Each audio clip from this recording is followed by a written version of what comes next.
What's going on, everybody? I'm Paid to Be Famous. You guys can call me Paid. In today's Destiny 2 God Roll Guide, we're talking about the Iterative Loop. Bungie has announced that it's buffing rapid-fire frame fusion rifles. So in today's video, we're going to go over exactly what that means, go over the perks and the stats so you guys can make an informed decision, so you guys know what to keep when you get this weapon to drop, or when you get 5 red borders and you craft this for yourself. So Guardians, let's get into this.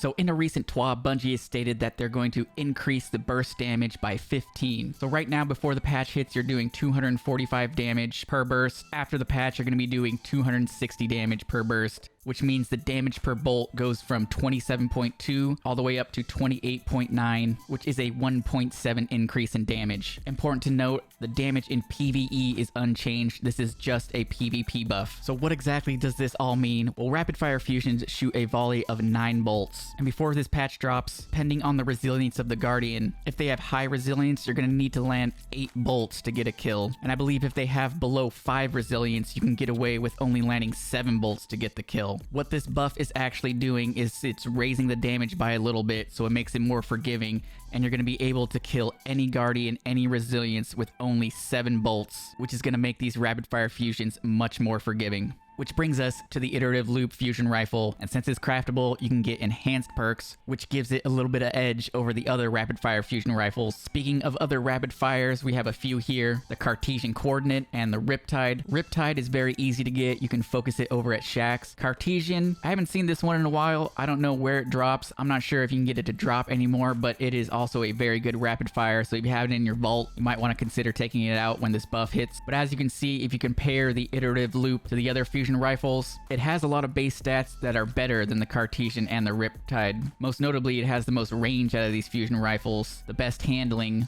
and the highest airborne effectiveness. One thing that is holding back this fusion rifle is actually the recoil pattern. It's sitting down there at 47. But you can easily remedy this with arrowhead break and a counterbalance stock, which is going to bring it all the way up to 92. You're just gonna have to give up a little bit of range. So with that being said, for the best barrel picks, I would say either go with arrowhead break to control that recoil direction, or you're gonna want to go with something like hammer forge to increase the range by 10 to ensure you can get a little bit farther on those one-hit kills. Now for the battery perks, stability is very important on fusion rifles to ensure that you keep the bolts all close together to make sure that they all hit so you can get that one-hit kill. And with that being said, if you want to ensure that you keep those bolts close together, you got particle repeater.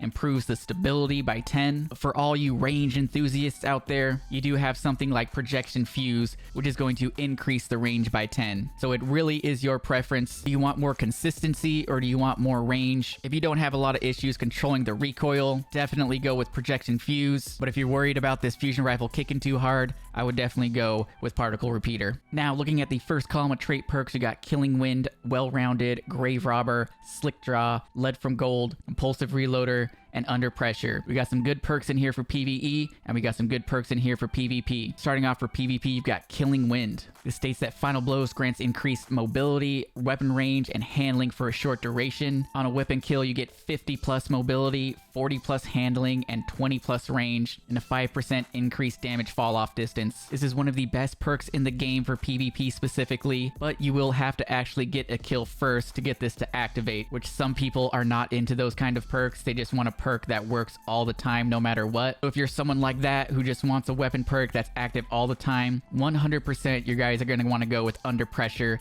Improve stability and accuracy as the magazine gets lower. As we all know, in the Crucible, you spawn in with the low magazine. This perk states that linearly grants 25 to 50% smaller accuracy cone size, and it's going to give you a plus 30 to your stability, which, like I said, is going to keep those bolts very close together. Now for PvE perks, there are a few that help with the ammo economy, and I'm referring to Lead from Gold. Picking up a heavy ammo also grants ammo for this weapon.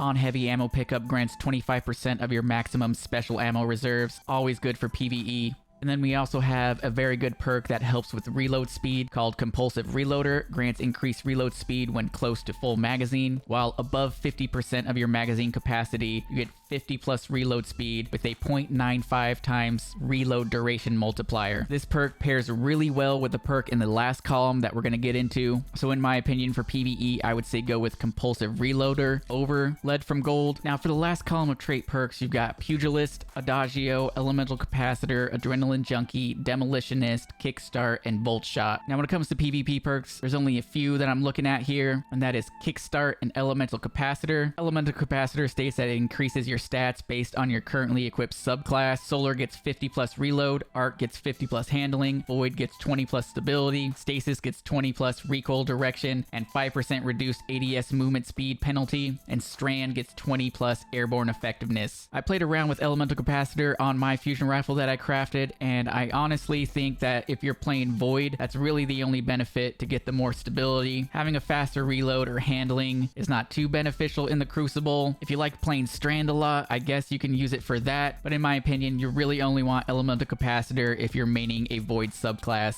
for that extra stability. And then the number one pick, in my opinion, for this fusion rifle is going to be Kickstart. Gain bonus damage and charge rate during a slide after sprinting for a short duration. Upon sliding after sprinting for 1.5 seconds, you gain 20% increase to damage and a 0.8 charge time increase. The reason I think Kickstart is so good is because out of all these fusion rifle archetypes, rapid fires do the least amount of damage, which makes it harder to get those really deep one-hit kills. With Kickstart active, you're going to be able to get a little bit deeper one-hit kills more consistently, with the benefit of getting a really fast charge time. So for PvP, I definitely think Kickstart is the play. You also do have Adagio, which after a kill, you're going to get a 30% increase in damage, but it's going to drop your fire rate. And at that point, you might as well use a different archetype of fusion rifle if you're going to be firing even slower. Like I said, the benefit of rapid fire frames is you can get that shot off really quick. And when it comes to PvE, there is a clear winner in this column, and that is the tried and true Volt Shot. Reloading this weapon after defeating a target overcharges this weapon for a short period of time, causing it to jolt on its next hit. Ever since Volt Shot dropped, any weapon that has this is the clear winner when it comes to PvE. You can tear through groups of adds with this Volt Shot active, and in that first column, you pair it with Compulsive Reloader, so you can get that reload off very quick, and you can just keep jolting every enemy in your sight. Like I said, Volt Shot is the clear winner for PvE in the last column. So with all that being said, for the god roll for PvP, I would go with Arrowhead Break, Projection Fuse, Enhanced Under Pressure, Enhanced Kickstart, a range masterwork, and a counterbalance stock to get that recoil direction all the way up to 92. And when it comes to PvE, I would go with Arrowhead Break, Projection Fuse, Enhanced Compulsive Reloader, Enhanced Volt Shot, range masterwork, and probably either a minor or major spec for a little bit more damage. But those are just my opinions. Let me know your guys' opinions down in the comments. And before we get out of here, I ask that you guys subscribe to the channel. We're really close to 10,000 subs. That'd be really cool if you guys could help me get there. You guys can follow me over on Twitch to participate in the live streams, and I'll catch you guys in the next video. Peace.